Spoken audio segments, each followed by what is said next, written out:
కేవలం 7,999K up to 10 kgs వరకు బరువు తగ్గి అధిక బరువు నుంచి వచ్చే ప్రధాన సమస్యలను దూరం చేసుకోండి. మాజీ మంత్రి హరీష్ రావు మాట్లాడుతున్నారు, లైవ్ చూద్దాం.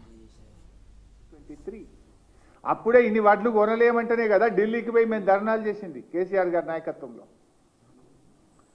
ఇవాళ ధాన్యం సేకరణలో కూడా 2020-21లో 141 లక్షల మెట్రిక్ టన్నుల ధాన్యం సేకరించి నంబర్ 1గా నిలిచిందే తెలంగాణ.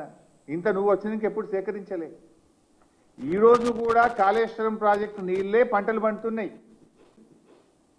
ఇప్పుడు మల్లన్న సాగర్ కింద పండే పంట కాళేశ్వరం కాదా? రంగనాయక సాగర్ కింద పండే పంట కాళేశ్వరం కాదా? అనంతగిరి కింద పండే పంట కాళేశ్వరం కాదా? అవన్నీ కాళేశ్వరంకు దేర్ ఆర్ 3 సోర్సెస్. ఒకటి, బాగా పంట వర్షాలు పడితే ఎస్ఆర్ఎస్పి నుంచే కాళేశ్వరం నీళ్లు వాడతాం. మధ్య తరహా వర్షాలు పడితే ఎల్లంపల్లి నుంచి నీళ్లు వాడతాం. కరువు పరిస్థితులు వస్తే మేడిగడ్డ నుంచి నీళ్లు వాడతాం. గత 2 సంవత్సరాలుగా వర్షాలు పడ్డాయి కనుక ఇటు ఎల్లంపల్లి అటు ఎస్ఆర్ఎస్పి నుంచే కాళేశ్వరం మోటార్లు ఆన్ చేసినాం. కాళేశ్వరం ద్వారా రిజర్వాయర్లు నింపినాం. కాళేశ్వరం ప్రాజెక్టు ద్వారా లక్షల ఎకరాలకు ప్రత్యక్షంగా పరోక్షంగా సాగునీరు అందించినాం. ఎందుకు ఆ చిల్లర మాటలు మాట్లాడతావు? నువ్వు రాకముందే దేశంలో నంబర్ 1 తెలంగాణ. ధాన్యం ఉత్పత్తిలో, డాక్టర్ల ఉత్పత్తిలో తెలంగాణ నంబర్ 1 చేసిందే కేసీఆర్.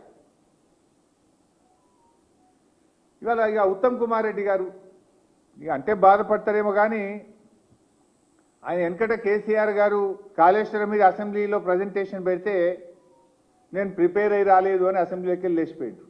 నువ్వు 2 ఏళ్ళు అయింది నీటిపారుదల శాఖ మంత్రి అయ్యి, ఇప్పుడన్నా ప్రిపేర్ అయ్యిరా. ఏంది ఆ ప్రెస్ మీట్లు ఏంది? ఆ ప్రిపేర్ కాకుండా ప్రెస్ మీట్లకు వస్తే నీ పరువు పోతుంది, ఆ ప్రభుత్వం పరువు పోతుంది, రాష్ట్ర పరువు పోతుంది కదా. నేను ప్రిపేర్ చేస్తున్న అధికారులు కూడా మరి సరిగా ప్రిపేర్ చేస్తలేరా? నువ్వు సరిగా ప్రిపేర్ అవుతలేవా? నాకైతే అర్థమవుతలేదు. సగం సగం చదువుతాడు, సగం సగం చెప్తాడు. పురాగా చదివాడు, పురాగా చెప్పాడు.